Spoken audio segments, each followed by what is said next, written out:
Hi friends, welcome back to my channel. आज आमी restaurant स्टाइलेर मिक्स वेजेर रेसिपि आपनादेर साथे शेयर करछि। এই মিক্স ভেজটা যে কোনো লুচি, ফ্রাইড রাইস অথবা পরোটার সাথে খেতে কিন্তু খুবই ভালো হয়। আসুন দেখে নিই রেস্টুরেন্ট স্টাইলের এই মিক্স ভেজটা কিভাবে তৈরি করতে হয়। এখানে আমি কিছু সবজি নিয়ে নিয়েছি।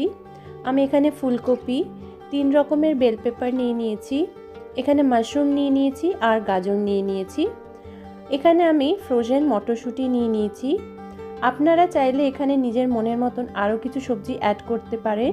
সবথেকে প্রথমে আমি ফুলকপি আর গাজরটাকে একটু গরম জলে ভাপিয়ে নেব।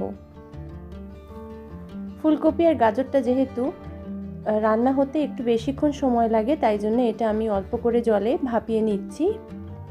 2 থেকে 3 মিনিট ভালোভাবে এটা জলের মধ্যে সেদ্ধ হয়ে গেলে এবার এটাকে আমি জল ঝরিয়ে নেব। এবার একটা কড়ার মধ্যে আমি 2 টেবিল স্পুনের মতন সাদা তেল নিয়ে নিলাম।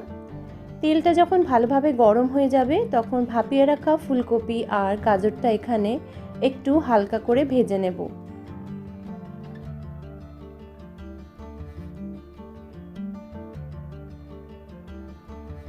এখানে ফুলকপি আর গাজরটা মোটামুটি ভালোভাবে ভাজা হয়ে গেছে।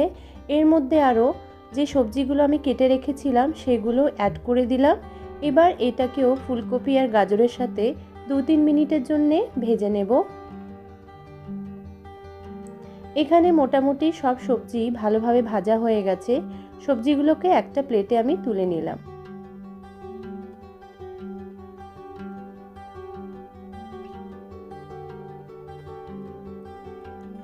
ওই একই তেলের মধ্যে টুকরো করে আমি পনির এখানে 200 গ্রামের মতন কেটে নিয়েছি, সে পনিরটাও অ্যাড করে দিলাম। পনিরটাকেও একটু লাল লাল করে ভেজে নিতে হবে।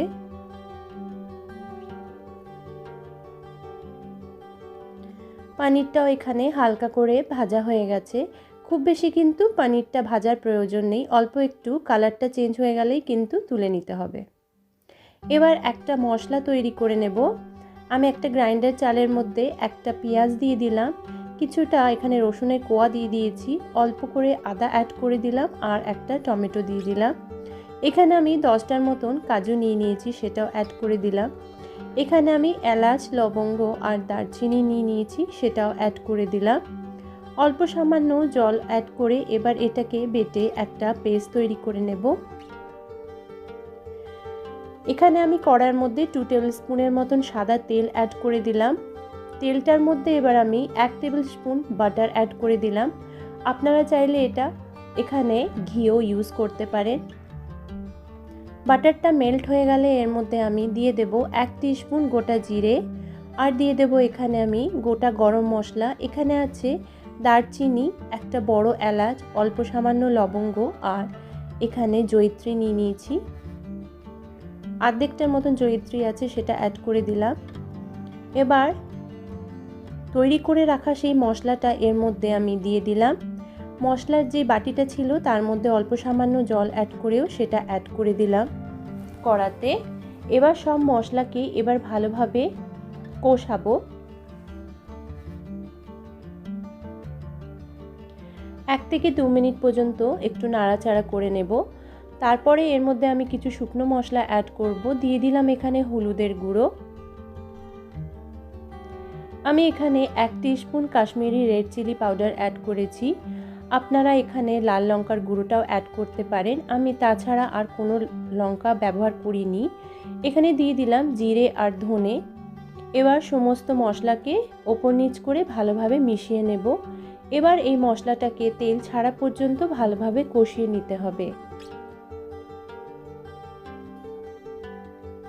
এখানে মশলার গায়ের থেকে বেশ ভালোভাবে তেলটা ছেড়ে এসেছে। সব কিছুকে আরও একবার ভালোভাবে ওপর নিচ করে মিশিয়ে নেব। এবার এই সময় আমি এখানে ফ্রোজেন মটরশুঁটিটা অ্যাড করে দিলাম আর এখানে আমি ভেজে রাখা সমস্ত সবজিটাকেও অ্যাড করে দেব। সব সবজি এখানে অ্যাড করে দেবার পর মশলার সাথে ওপর নিচ করে ভালোভাবে মিশিয়ে নিতে হবে।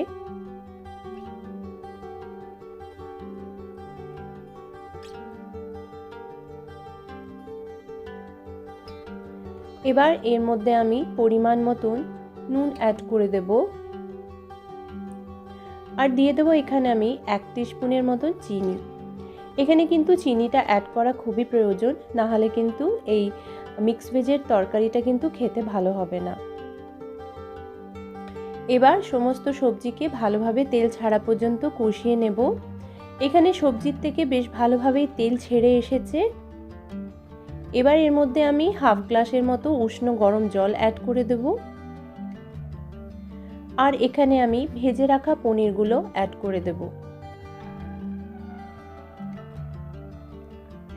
এবার পনিরটাকেও সমস্ত সবজির সাথে ভালোভাবে গ্রেভির সাথে মিশিয়ে নিতে হবে।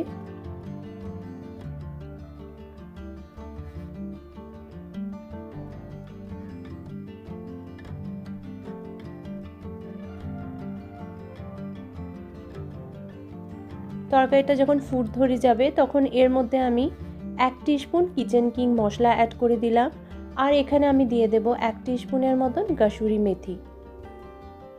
সব কিছুকে আরও একবার ভালোভাবে মিশিয়ে নেব। এবার এই তরকারিটাকে আমি ঢাকা দিয়ে কিছুক্ষণের জন্য রান্না হতে দেব।